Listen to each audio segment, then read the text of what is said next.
Hi friends, welcome back to మీ కళ్యాణితో ముచ్చట్లండి.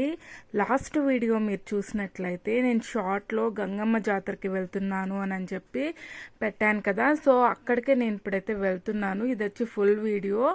So ఎవరైనా షార్ట్ చూసిన వాళ్ళు ఫుల్ వీడియో చూడాలనుకుంటే చూడండి.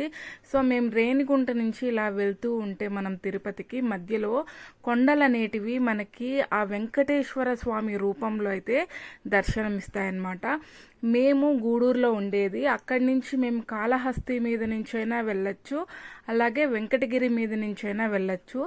ఆ రోజు మేము వెంకటగిరి మీద నుంచి వెళ్ళామన్నమాట. సో మేమైతే ఫైనల్గా తిరుపతి వచ్చేసాము. ఇక్కడ చూడండి, బోర్డింగ్లో మనకి గంగమ్మ జాతరకి సంబంధించినటువంటి వివరాలన్నీ కూడా ఉన్నాయి. సో మేము లోపలికైతే ఎంటర్ అవుతున్నాము. మాకు తెలిసిన వాళ్ళు కూడా సో అక్కడే ఉండేది గోవిందరాజుల స్వామి టెంపుల్ దగ్గరగా ఉంటారనమాట. సో మనకి ఇటు సైడ్ వెళ్తే గోవిందరాజుల స్వామి టెంపుల్, ఇటువైపు వెళ్తే గంగమ్మ టెంపుల్, అన్నీ కూడా దగ్గరగానే ఉంటాయి. నేను చెప్పేది ఒక్కటేనండి, చాలామంది కూడా మన తిరుపతికి వస్తూనే ఉంటారు. ఇంతకుముందు గంగమ్మ తల్లి అంటే అందరికీ కూడా తెలుసు, మా అందరికీ తెలుసు అనమాట. సో మా చుట్టుపక్కల అందరికీ కూడా తెలుసు. బట్ పుష్ప మూవీ వచ్చిన తర్వాత చాలామందికి కూడా గంగమ్మ జాతర ఇలా జరుపుతారు, ఇలా వేషాలు వేస్తారు అని చాలామందికి కూడా తెలిసింది. సో దాని తర్వాత ఇంకా క్రౌడ్ అనేది ఎక్కువగా రావడం అయితే మొదలైందనమాట. సో మేము కూడా వెళ్ళే వాళ్ళము, చాలా దర్శనం చేసుకొని వచ్చేసే వాళ్ళము, మాకు ఈజీగా అనిపించేది. బట్ ఈ సంవత్సరం ఇంకా క్రౌడ్ అనేది చాలా అంటే చాలా ఎక్కువగా అయిపోయింది. సో అందుకని చెప్పి మేము అంతా చూసుకొని వెళ్ళాము. సో ఇక్కడ చూస్తున్నట్లయితే మేము ఎలా వెళ్తున్నాము అని అంటే, మనకి కొంచెం లోపలికి వచ్చిన తర్వాత ఇటు సైడ్ మనకి రైల్వే స్టేషన్ వస్తుంది, ఇటు సైడ్ మనకి బస్ స్టాండ్ వస్తుంది. మధ్యలో కూడా అక్కడ కూడా మిడిల్లో గంగమ్మ టెంపుల్ అని చెప్పి చిన్నది ఉంటుందండి. సో మేము తిరుపతిలో ఉన్నప్పుడు నేను మంగళవారం శుక్రవారం కూడా అక్కడికి వెళ్ళేదాన్ని. సో ఇప్పుడు రోజు వచ్చైతే మాత్రం తాతయ్య గుంటలో ఉన్నటువంటి గంగమ్మ టెంపుల్కి అయితే నేను ఎప్పుడు రోజు వెళ్ళేదన్నమాట. రోజు దర్శనం చేసుకొని వచ్చేదాన్ని. సో చిన్నప్పటి నుంచి మేము అక్కడే పెరిగాం కాబట్టి కింద ఉన్నటువంటి కపిల్ తీర్థం కానీ, ఇంకా ఇట్లా గంగమ్మ టెంపుల్ కానీ, అలాగే గోవిందరాజుల స్వామి టెంపుల్కి కానీ ఇలా వెళ్ళిపోయే వాళ్ళం అనమాట. సో ఇక్కడ చూస్తున్నట్లయితే మేము ఇలా వచ్చి ప్రతాప్ థియేటర్ అని చెప్పి ఉంటుందండి మనకి బస్ స్టాండ్ నుంచి కొంచెం ముందరకు వస్తే.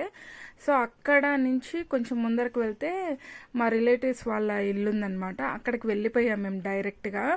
కార్ అనేది ఎక్కడ పెట్టామంటే ఇంకా సినిమా థియేటర్ దగ్గర పెట్టేశాము. ఆ తర్వాత ఏం చేసామంటే క్రౌడ్ పెరిగిపోతున్నారు, థియేటర్ కూడా మూసేస్తారు అని చెప్పి మేము దాన్ని శ్రీనివాసంలో పెట్టేశామన్నమాట. అంటే మనం శ్రీనివాసం అంటే ఎప్పుడూ ఓపెన్ ఉంటుంది కాబట్టి, బట్ అక్కడి నుంచి మనం తీసుకెళ్ళొచ్చు అని చెప్పి అక్కడ పెట్టేశామన్నమాట.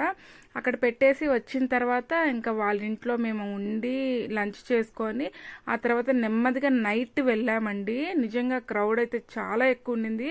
అసలు మేము చూడలేమేమో అనుకున్నాము అమ్మవారిని, అంత చక్కగా అయితే దర్శనమైంది మాకు నిజంగా. ఇంకా గేట్లు మూసేస్తున్నారు అనంగా మేమైతే లోపలికి వెళ్ళడం అయితే జరిగింది.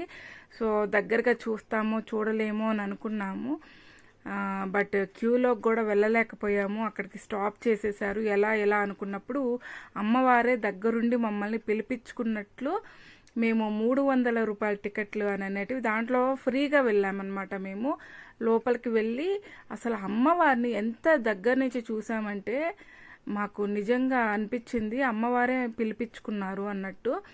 సో ముందుగా అయితే ఇక్కడ వేషాలు వేసుకునే ప్రతి ఒక్కరూ కూడా, చిన్నవాళ్ళు ఉండొచ్చు, పెద్దవాళ్ళు ఉండొచ్చు, ఎవరైనా ఉండొచ్చు, మగవాళ్ళు ఆడవాళ్ళు ఎవరైనా వేషాలు వేసుకుంటారు. ఆ రోజు మాత్రం ఎవరు కూడా ఏమి అనరు. ఎంత పెద్ద కోటీశ్వర్లైనా కానీ వేషాలు అనేటివి వేస్తూ ఉంటారు.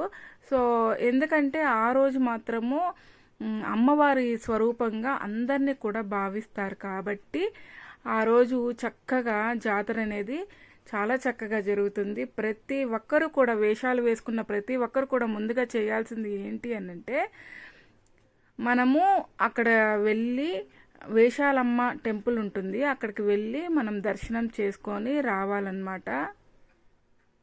వేషాలు వేసుకున్న వాళ్ళు కంపల్సరీగా వేషాలమ్మ టెంపుల్కి అయితే వెళ్ళాలి.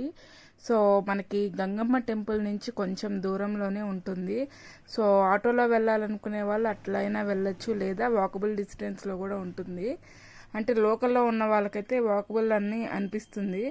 సో అక్కడికి వెళ్ళేసి అమ్మవారిని దర్శనం చేసేసుకొని ఆ తర్వాత అక్కడి నుంచి మనం డైరెక్ట్గా అమ్మవారి టెంపుల్కి వచ్చేయాలి, గంగమ్మ తల్లి టెంపుల్కి. సో అక్కడికి వెళ్ళి మనము అమ్మవారిని దర్శనం చేసుకొని మళ్ళీ బ్యాక్ సైడ్ నుంచి వచ్చేసేయాలన్నమాట. మామూలుగా చిన్నప్పటి నుంచి కూడా అమ్మవారి చాటింపు అనేది జరిగినప్పటి నుంచి చాలా వేషాలు వేస్తూ ఉంటారు. బండ వేషం అని చెప్పి, అమ్మవారి వేషం అని చెప్పి, ఇంకా చాలా చాలా మోహిని వేషం అని, ఇట్లా చాలా చాలా వేషాలు వేస్తూ ఉంటారనమాట. సో జాతర టైంలో ఇలాగా లాస్ట్ డే మాత్రము ఇలా క్రౌడ్ ఎక్కువగా వస్తారు. సూపర్గా జరుగుతుంది. చాలామందికి తెలియకపోవచ్చు, బట్ తిరుపతి చుట్టుపక్కల ఉండే ఊర్ల వాళ్ళు కానీ, సో ఇప్పుడైతే తెలుగు 2 రాష్ట్రాల్లో కూడా గంగమ్మ జాతర అంటే బాగా జరుగుతుంది అని చెప్పి ప్రతి ఒక్కరికి కూడా తెలుసు కదా. సో ఇక్కడేనమాట. ఇక్కడి నుంచి మేము స్ట్రైట్గా వెళ్ళిపోయాము. వెళ్ళిన తర్వాత ఇంకా అక్కడ ఆపేశారు మమ్మల్ని, కానీ బట్ ఎలా అయినా కానీ లోపలికైతే వెళ్ళిపోయాము ఫస్ట్. సో దర్శనం తర్వాత జరుగుతుందా జరగదా అనేది కూడా మాకు అర్థం కాలేదు.